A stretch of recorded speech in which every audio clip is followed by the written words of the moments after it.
Do you remember noticing it or realising what was going on? How did Megan having an eating disorder make you feel? Did you understand why your sister struggled with food and eating? Did you understand why? Okay. Hi guys, welcome back.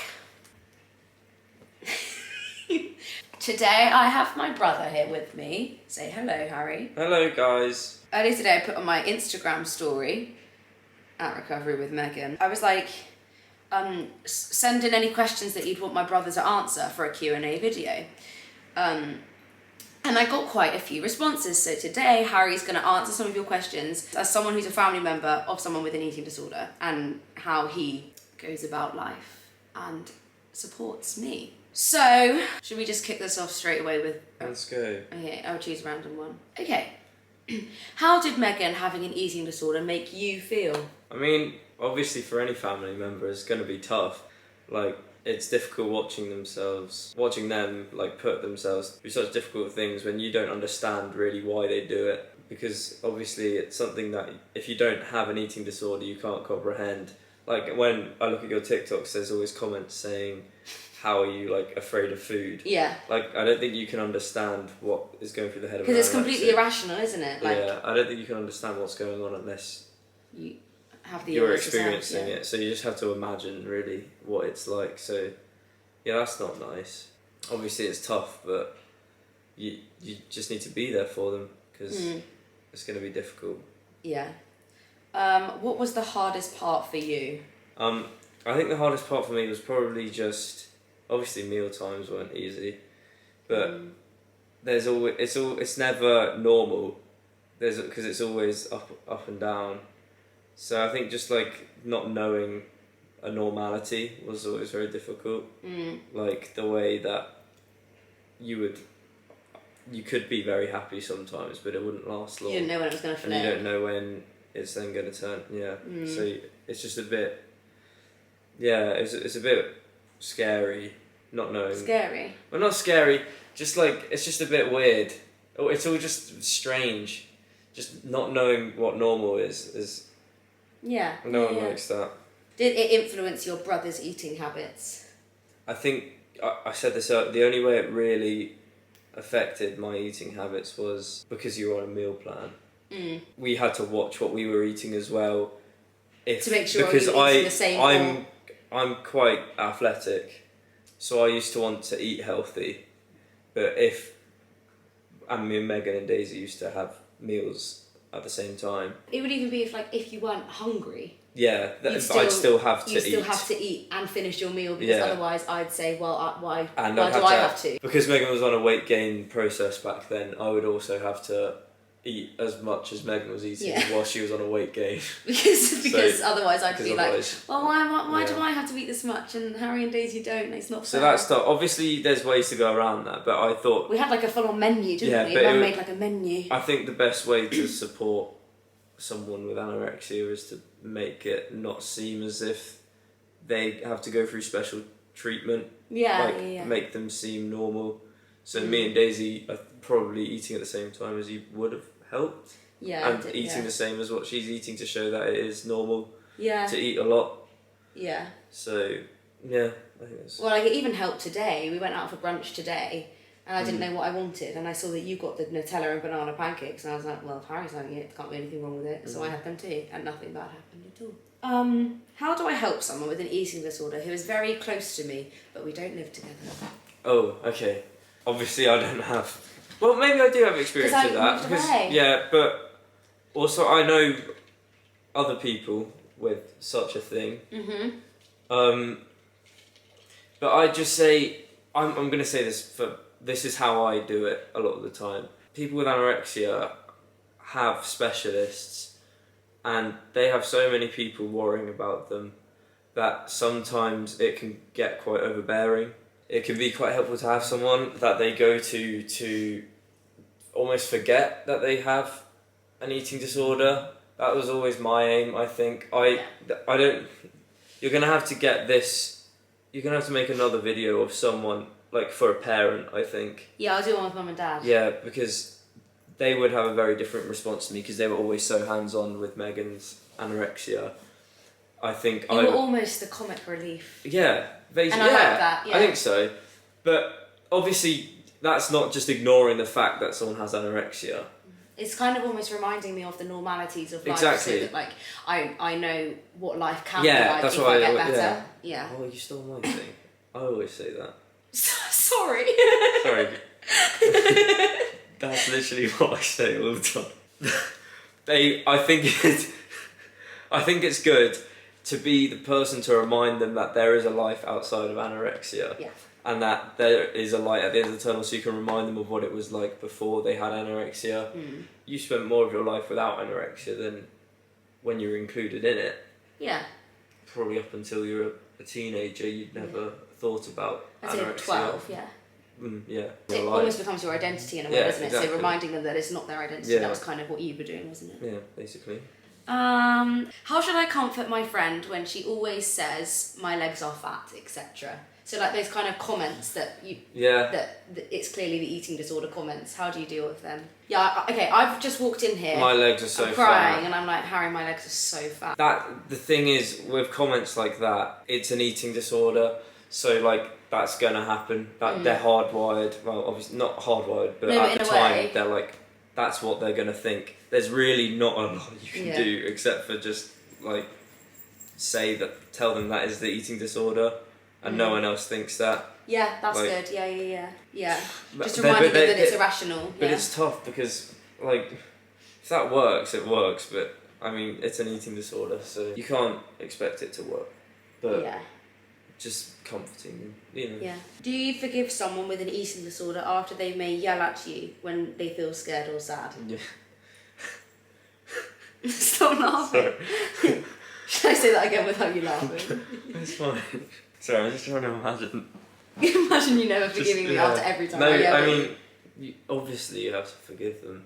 I guess if you're struggling to forgive someone because they did yell at you, I think that'll pass.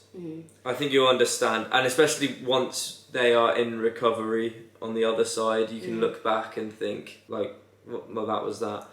I also think that when I was like, when I used to get really angry or like shout and scream when I was eating and stuff, it wasn't actually, it almost felt like an out of body experience. Like it didn't feel like it was actually me that was screaming and shouting. It was like the eating disorder had completely taken control of my body. I didn't. And when I was shouting at you, it wasn't me shouting at you, it was my eating disorder trying to keep the control. It was the symbiote. No, but it was like the eating disorder trying to make me stay trapped in the illness. It sounds like a cliche, but I don't. Yeah, like what Megan just said, you can't really take it personally. Yeah. Because oh my god, you can't take not. it personally. It's not nothing what on they're you. saying. No. It's just anger, but not about you. But if you need to space yourself because you think that will benefit how you treat them, like just give yourself some space, because like obviously no one likes having Screaming large dosage of negativity. You can or like, just take yourself out of the situation. Yeah. Like if you can tell that they're if being you're aggressive, if you're going to negatively affect someone with anorexia, I'd say if you can't forgive them, just try to not involve yourself, because they just need positivity a lot of the time. Like encouragement and all that. Yeah. But remember that it's not them. Just and it's not you either. It's not your fault. Try as hard as you can to forgive them, but obviously that's sometimes not possible. Okay, this one's a bit sad. Were you afraid that you could lose your sister? Doesn't say that. Were you afraid that you could lose your sister? We'd keep it lighthearted, Harry. There was a specific day which I always think of. What day? It was the day before you got admitted, and you had to take the blood test. Megan had a blood. I'm just gonna say. Okay. Megan had a blood test. Well, Megan's heart stopped one way or another. I don't know how. Yeah. So, Megan's heart stopped on one day, and that was that was the lowest point of it. I remember after that, when they said you had to go to hospital. Yeah. That was like. That was it. It felt like someone had told me that someone had died, I think. Yeah. Because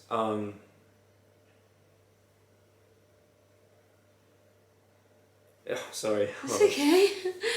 Do you want me to help? No, it's fine. I'm just trying to think what to say. Well, you knew it had to happen for a Yeah. reason. No. didn't Yes. Yeah. Thank you. you? That you were gonna say. Yeah. If someone you know gets admitted to hospital, then you have to understand that is the best thing for them. Yeah. That's because It was the only way out in a way, wasn't it? It wasn't going to get There's better at home. nothing you can do once it's got to that point. But yeah, that was a scary day, to be fair. Even for me, that was a scary day. Yeah, hospital's not a name, by the way. I my said God, there's no no. return, but like No there's return? there's definitely a point of return before that. Oh my God, Just I think you don't want to hospital- get to that point. No, and hospital didn't actually help. And in there's many no ways. proof of an anorexic. There's no level to it. Yeah, you're validated anyway. Like, It's not like, oh, I went to hospital, so I'm better than you as an anorexic. That doesn't exist. No. An anorexic's an anorexic, and everyone thinks the same. Everyone has the same. And it may end just be goal. that you got more. It may just be that they It's- got in you're there lucky, quicker with the help. yeah. Yeah. It's You not- were going to go to you were going down that path. Everyone can die. It's not. It's not a competition because. Yeah, that was well said. Yeah. Did you ever get thoughts to restrict or engage in eating disorder behaviours? Well, yeah, I already said because you're on your eating plan, we all match that eating plan. So, but I guess that's not my habits. That was me helping someone else's Yeah, habits. I guess. Yeah. I think there was a time during when you were going through this that I was. Oh no, it's raining. It's fine. Okay. It's raining. I think there was a time during when you were during lockdown when just before you were going into hospital. I think probably. So, there was a time during lockdown where I felt I wanted to get stronger and like work out. Wow. Well, yeah, more athletic. Let's say. Yeah. I felt almost restricted there. Because you weren't allowed. Because I wasn't allowed to do that. So that's almost the opposite. Because if Harry did a workout, I had to do a workout. Yeah. Kind of thing. So that's the Yes. only restriction I've ever felt.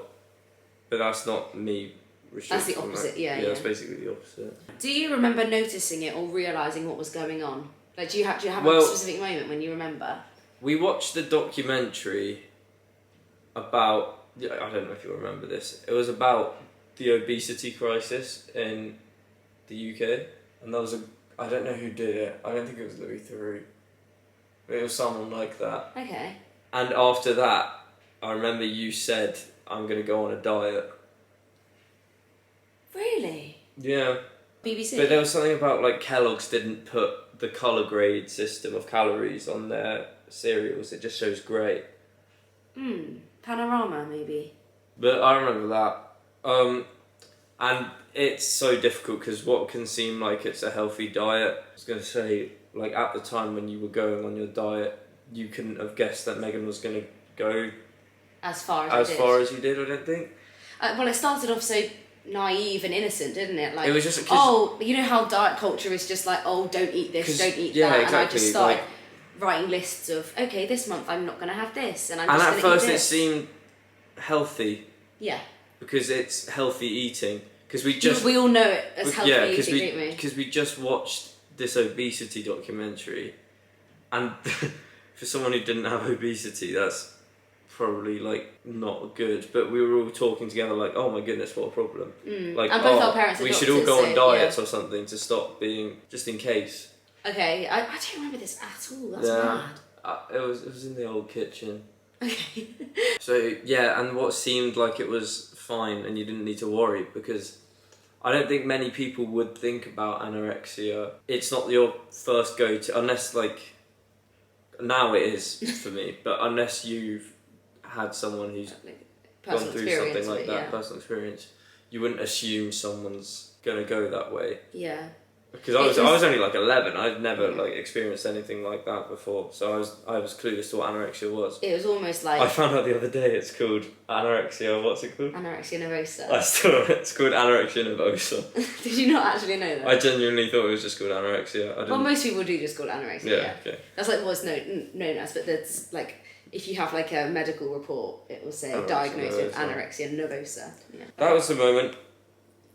That's so interesting. I literally didn't. So even yeah, it's know. difficult to. But what my main point was, it is difficult to look out for, and it will never really become obvious until it's taken over their life, and you. And yours as well. And then you'll notice because It's at the beginning it seems innocent, but you have to definitely look out for signs. Did you feel like you were forgotten because there was more attention on the sick child? So this is going to differ for me compared to other people, because you had it in the peak of lockdown, didn't? Obviously you started before that, but you were hospitalised during lockdown. Yeah. Like when we couldn't go out, I couldn't really go to many other people, so I think I probably felt more excluded than other people would feel now. It was during a time where I basically, because there was no school, I really didn't have any like where to escape from that. Yeah, there was no escape, was there? So I was all in my house. room when I was meant to be working.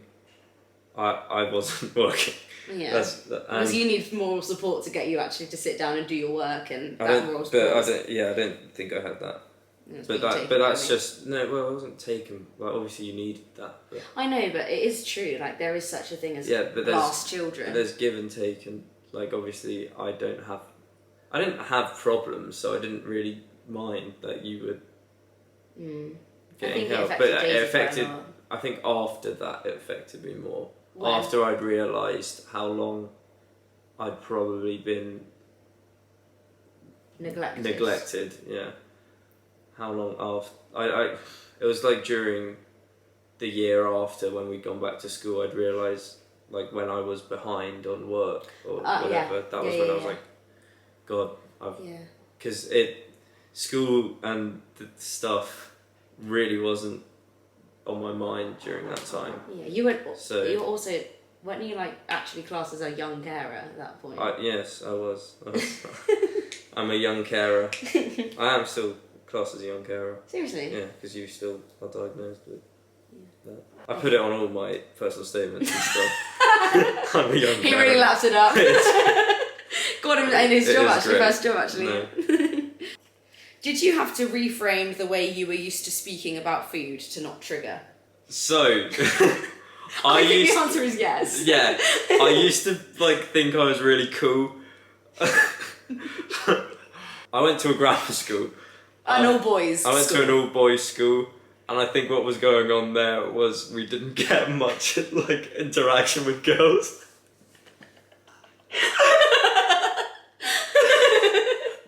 It was kind of like when you surround yourself by that, you're going to pick up things. But at the time, what I'm going to say is, at the time, I thought it was stupid. And I used to think, why do you want to be skinny? Just get over it. There's a lot of TikTok comments. I was probably really young, to be honest. You were literally a baby. I didn't understand what was going on. And I think I see that in the comments a lot today in some of your TikToks, saying eat it. That was my opinion. But it's a hard way of thinking. It's literally like someone, well, it's not really like this, but this is kind of a metaphor of it. It's like someone in a wheelchair and saying just walk. Yeah. And and back then there's going to be people who, if they were to watch this, if I was to go back then and I was to show someone that, I'd be like, that's not true. Up. It's just not that. It's mental illness, not physical, yeah. Mental illness is I've grown to understand that mental illness is as powerful, if not more powerful than no, it's not more powerful. Yeah, I've found over time, the more I've lived with it, it's just become easier to avoid anything that would trigger a negative response. I think there was a time when you and Daisy were so naive to it, as you should be. You were so young, but it would just be I would be having a tantrum over I don't even know a meal, and you would get angry. Yeah, I would say just both eat of you it. It's not that hard. Yeah. Just eat it. It's not hard. And I think sometimes it would be Daisy and you, and I honestly understand it completely, but you'd be it's just attention seeking. Just eat. I think that you had to kind of go around that in a different way. Also, not just that, but in terms of the food that I had to eat and stuff. You know how there's a whole thing of that's a bad food, that's a good, that's healthy, that's unhealthy. All of those sorts of comments had to go out the window. There was no such thing as healthy and unhealthy anymore. It was just food is fuel. No, but everyone knows the triggering phrases. If it's just anything that would if you don't know what a triggering comment is, something that if I was to say it, it would make someone with anorexia upset. This also comes back to what I was talking about earlier. Like, if you can just avoid the topic of food, it will make your life and the person with anorexia's life so much easier. We used to, like, at meal times, we would just have conversations about things completely different when we'd either watch TV so that we were distracted by the TV and talk about that, or like it was just like food was not what we were talking about. It's kind of about just like not focusing on the problem and kind of eating completely normally to remind them that their thoughts are irrational, and you as a person with a healthy relationship with food doesn't get those thoughts. Oh, and definitely if you believe you're being affected by, this is back to the question earlier as well, but if you believe you're being affected by their anorexia and you're also starting to act anorexic, remove yourself from the situation. I think Also, you have to look after yourself. Yeah. Because, like you said before, people struggling with anorexia will have professionals and that support system around them. Their siblings or their friends aren't the people that need to support them in that way. They just need to be either a listening ear or a distraction and a reminder that there is a better life out there. If they want to talk to you about it, obviously be there for them. It's not your problem to fix. Yeah. Do you feel like we get all the tension? What? All the tension. Do you feel like we get all the attention? No. Well, and even if that was the case, I think it's pretty fair. If I was to have anorexia or, I don't know, like be in a car crash or something, I'd expect to have the same amount of care that you do. I don't think it's not like, I don't think you generally need to be the centre of attention all the time. No, not you, I'm talking about me. Oh, sorry, I'm just sorry. like if there's more important things, then... And I guess there's a time in everyone's life where they're the centre of attention. I think it's bigger than just being, like, ignored. I think it's about the care is being invested into something more important now. But there'll be a time in life when you need more attention than someone else, and you'll get that attention. Exactly. Like it's not just neglect. It's not just blatant. I think it's just that time in their life they need a bit more attention than you do because they're struggling, and I think that's But I understand. if I did go through some struggles during a time, and you can talk about it. Well, it was during year 11. I used to have a lot of rough patches. During that time, I was cared for. It's care being placed elsewhere. And also, if you feel like you're being neglected, just talk to them and say, "I let feel them this know.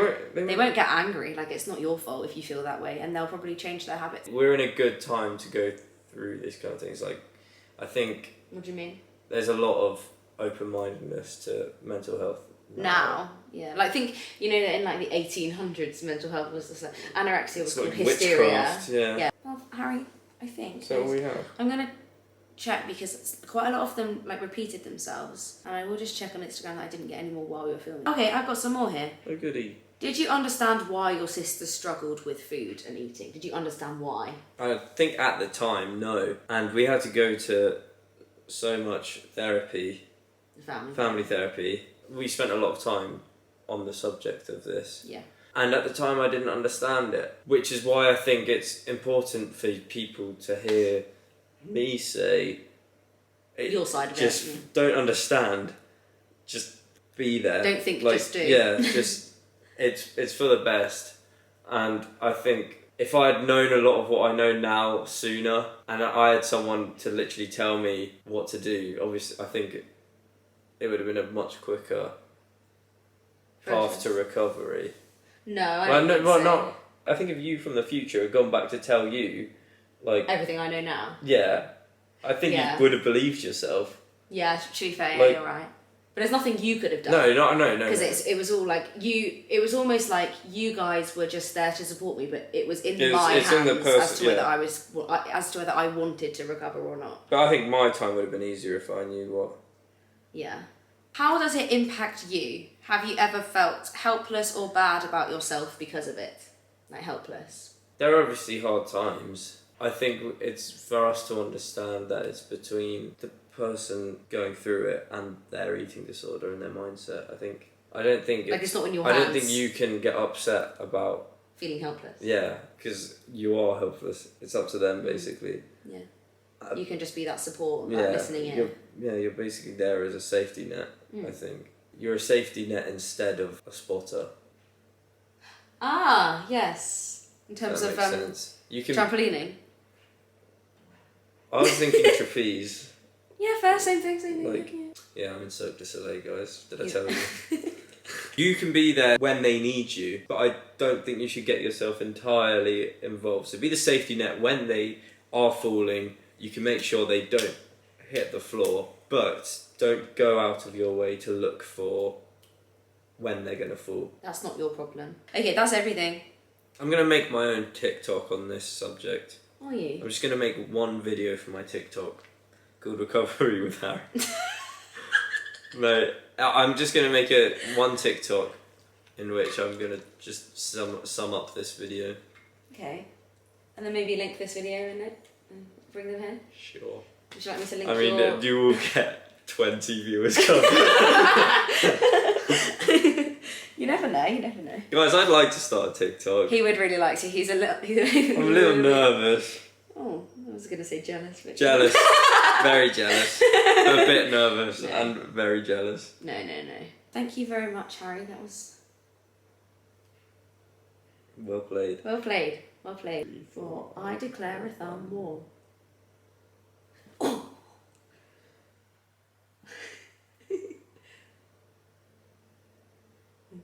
Stop! You can't! I was chasing Harry! Ow, stop. Ow. Winner. That was just a massive We cheat. won. Okay, thank you for watching. I will link my Instagram and my TikTok in... He's gone. In the... what's it called? In the description. Please can you subscribe? Maybe subscribe if you want to. And comment, what should they comment? Comment if this was helpful. And comment a dinosaur emoji if you got all the way to the end. I've always wanted to say that. I don't think anyone's going to comment a dinosaur. Well, if you haven't, then I know that you are fake fans. Anyway. Everybody's a fake fan. Thank you, Harry. Also, this is Quinn the dog. Anyway, I will see you next week for another video. I'll be back. Can you see my private parts? No. I'm gonna just cover you up, Quinn. I'm embarrassed for you. I'll be back in my flat next week. She looks so silly. I might have another video out before I go back. But thank you for watching. Harry, come back in and wave. This is 45 minutes long. No way. Thank you for watching, and we'll see you soon. Bye. Welcome to Yapsville.